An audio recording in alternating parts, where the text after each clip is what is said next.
Snapchat was supposed to be fun, a way to send quick selfies that disappear in seconds, but what started as a harmless app turned into something much darker. It's been linked to body dysmorphia in teens, fatal car crashes caused by a dangerous speed filter, leaked private photos, and explosion of cyberbullying, as well as horrific murders broadcast in real time. Hey guys, welcome back to the channel. All I want to say is thank you for all the support, and that I have really two big collab videos coming out really soon. But onto the video. This isn't just about social media being bad for your mental health. It's about specific design choices that have real-life tragic consequences. For example, the case of CJ Dolly, a 17-year-old high school senior from Salem, Wisconsin, who took his own life in early 2015 after slightly battling anxiety, self-doubt, and growing insecurities fueled by social media. CJ was the kind of student who seemed to have it all together. He was smart, polite, and hardworking, holding down a job at Texas Roadhouse, keeping up with his schoolwork, and having dreams of college and a future in golf. He had recently been accepted to several top universities. On the surface level, everything seemed fine. But behind the scenes, things were different. Over time, CJ became increasingly withdrawn. He stayed up late scrolling through apps like Snapchat, Facebook, and Instagram, fixated on how he looked and how others saw him.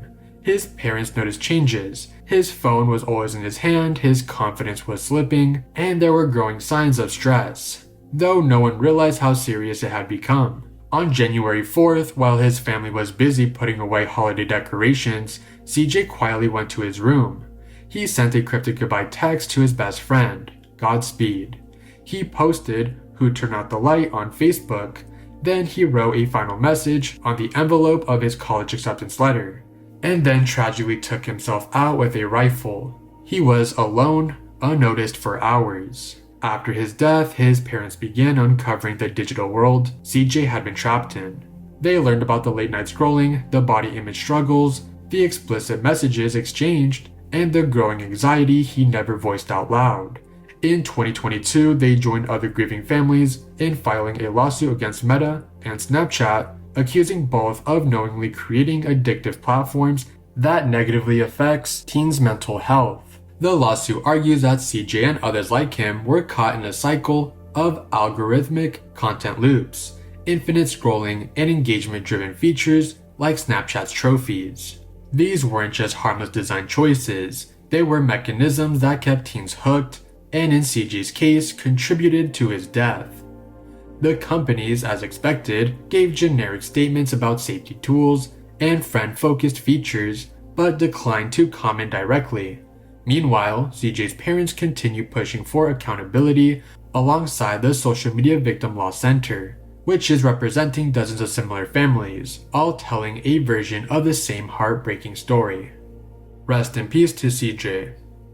Snapchat's face filters were once just a quirky gimmick, just like the iconic dog ears, but over time they evolved into tools that reshape faces, smoothing skin, enlarging eyes, slimming noses, and subtly enforcing a digital beauty standard that's not just unrealistic, but impossible. This is now known as Snapchat Dysmorphia, a phenomenon where users, particularly teen girls, develop distorted perceptions of their own appearance. Some become so self-conscious with their real selves that they seek cosmetic surgery to resemble their filtered selfies. Psychologists have linked this body dysmorphic disorder a serious mental health condition. And while cosmetic procedures might address the surface-level insecurity, they rarely fix the deeper issue. The first two things that we talked about in this video relates to insecurities. However, this next topic is now about predators. Snapchat's disappearing messages were originally designed for privacy, but the same feature has become a tool for predators, making it easier for them to groom, exploit, and blackmail minors, all while leaving behind little evidence. The problem is serious enough that New Mexico filed a lawsuit against Snapchat for failing to act on reports of grooming and sextortion. In the UK, Police Scotland found that nearly 2 children a day were targeted online, and Snapchat was the most common platform when the app could be identified. One case involved a 14-year-old from Glasgow, who warned how the app's location sharing and vanishing messages made it easy for predators to operate undetected. Ironically, the idea behind Snapchat's disappearing photo feature came from the co-founder, Reggie Brown, who allegedly wanted a way to send photos to girls without them being saved, which I'm not gonna comment on. But what I will say, if this is true, that's really weird. As mentioned, there's multiple predator cases every single day that involve Snapchat, but I don't really want to go too deep into that due to YouTube not liking that content. The same features that help predators thrive also make Snapchat a breeding ground for bullying. Disappearing texts, images, and videos give bullies cover. The messages vanish, but the emotional damage sticks. Even though Snapchat includes tools to block and report users, they're often ignored. Only about 23% of high school cyberbullying victims ever speak up, largely due to shame or fear of retaliation. And tragically, some teens have taken themselves out after enduring relentless harassment on the app. Snapchat also plays a role in the sexting crisis. Many teens falsely believe that images sent through Snapchat, but screenshots, third-party apps, or even screen recordings can easily preserve them. Those images can be used to bully or extort victims, trapping them in a cycle of shame and fear. In 2014, a massive leak of private Snapchat images, over 100,000 photos and videos, was leaked and circulated online in an incident dubbed the Snappening. The leak wasn't from Snapchat directly, but from SnapSaved, a third-party app that allowed users to save snaps. Many of the images were explicit and deeply disturbing, with a significant number involving underage users. That same year, hackers had already exposed the usernames and phone numbers of 4.6 million Snapchat users, warning the company to take security more seriously. Snapchat eventually did tighten its platform, but the damage had already been done. Snapchat is better known for its iconic features. However, they did make one that led to a few deaths, and that's no other than the speeding filter, a feature that displayed how fast a user was going. Launched in 2013, it became a trend among teens to show off their high-speed antics, sometimes while driving over 100 miles per hour. Despite Snapchat adding disclaimers like "don't snap and drive," crashes linked to the feature piled up. Fatal accidents occurred in Georgia, Florida, Pennsylvania, Wisconsin, and a few others, with some users believing they could have earned in-app rewards for high speeds.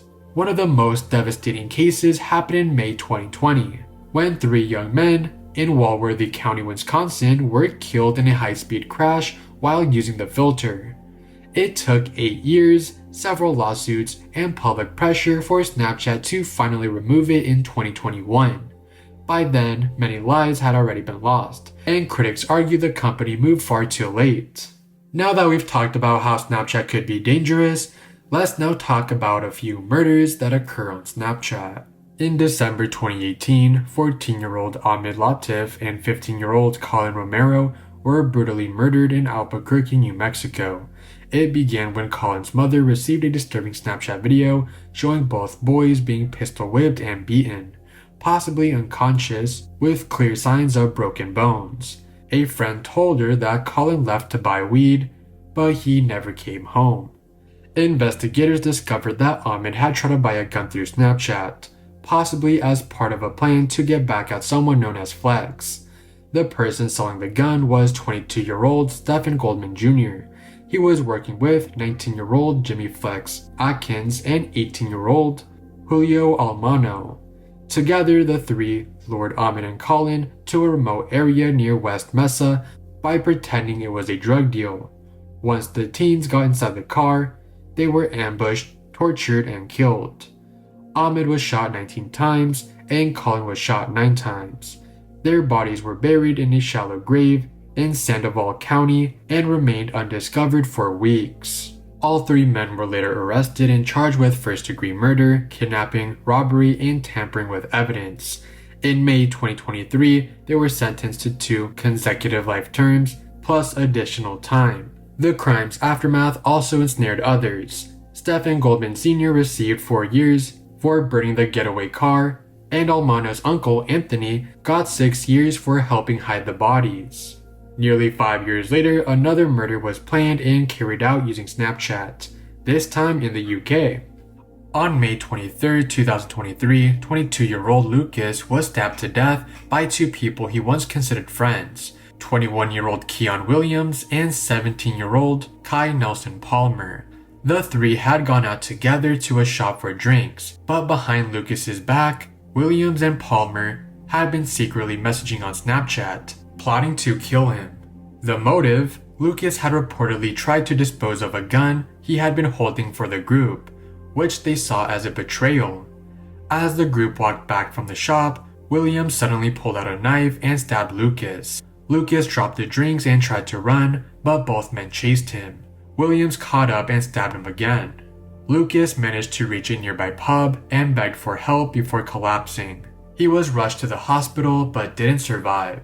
Snapchat messages later revealed that the two had been planning the ambush for days. In April 2024, Williams was sentenced to life in prison with a minimum term of 23 years. Palmer, being a minor, received a minimum of 16 years, and a third suspect was acquitted. Before his death, Lucas had expressed fear for his safety, telling someone he felt he had upset people. And to make things worse, he had a son. Snapchat's legacy is very complicated. Yes, it helped pioneer messaging and AR filters, but so many disturbing things are tied with the legacy of Snapchat. And also, back to the speeding filter, if I really wanted to, I could make a whole video dedicated to all of the deaths that happened to the people using that filter, but I don't think I'm ever gonna make that video just because it will be very repetitive because all it is are car accidents. But if you guys want that video, comment down below, but I'm probably not gonna make it. Thank you guys so much for watching till the end of this video. If you think I earned your subscription, why not subscribe and like the video? And I have two really big collab videos coming out very soon. One of them is an IRL video with 20 other creators. 20 plus to be exact, there's more than 20. But I'll see you guys in my next video. See you guys.